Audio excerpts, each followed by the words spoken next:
We can't get through one card without some type of nonsense. Adamas Shiraz post fight thoughts. Let's go.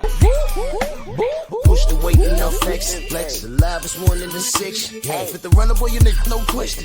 You ain't run a motherfucker high stepping. Hey, you never had a big enough weapon. Motherfucker never learned your lesson. I'm a 88 pack nigga. I'm a 88 pack nigga. I mean, day walker, drink blood, trains out, full moon, motherfucker change like a hoe. I'm just a nigga from the hood trying to stack a little cheddar for the money.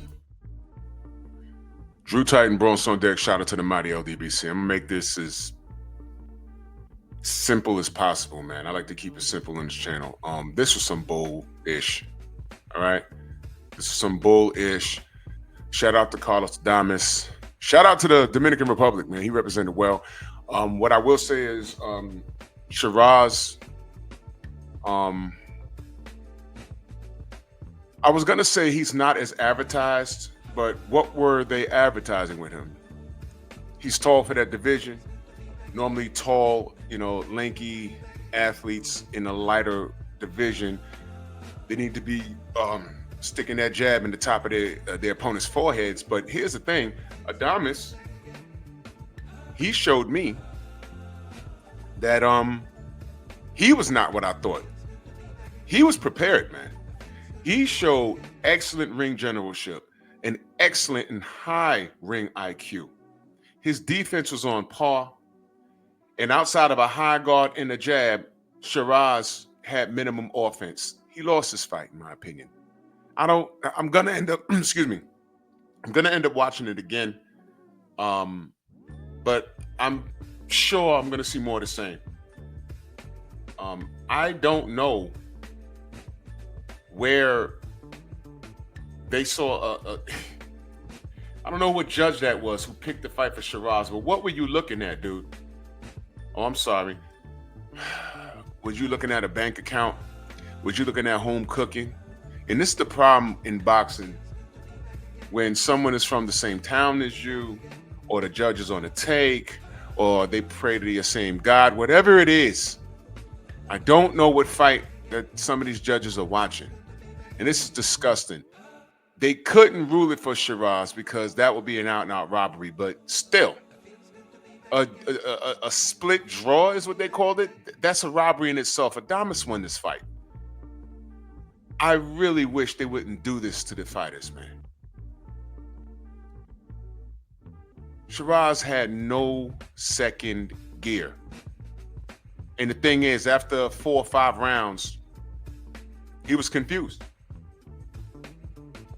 He was confused. He didn't know what to do.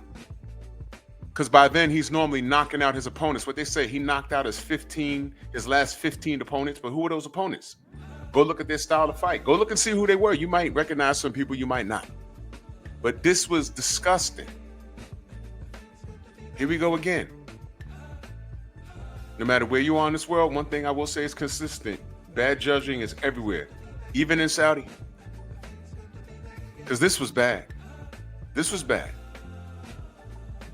Adamas clearly won this fight. Clearly. And I was impressed because I didn't peg him to having high IQ. I thought he was going to go in there and try and maul him. And Sheeraz would pick his shots and then pick them apart. I never gave a prediction for this fight.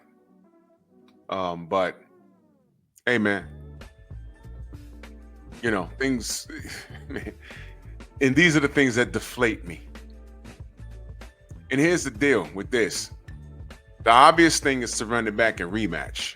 But where do you do it at? Is Adamas going to have to go to the UK for the rematch?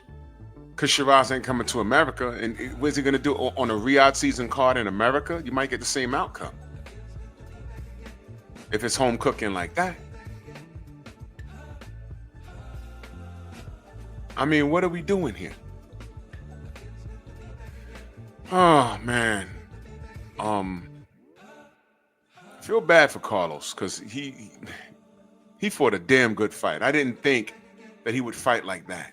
I love it when I peg them to fight a certain way and they surprise me and fight another way and get a great result and then they show me that they have different gears to their game. I love that. And I appreciate Carlos Adames for what he's done. I thought he won the fight. Sheeraz, I'm a bit disappointed because I expected more. So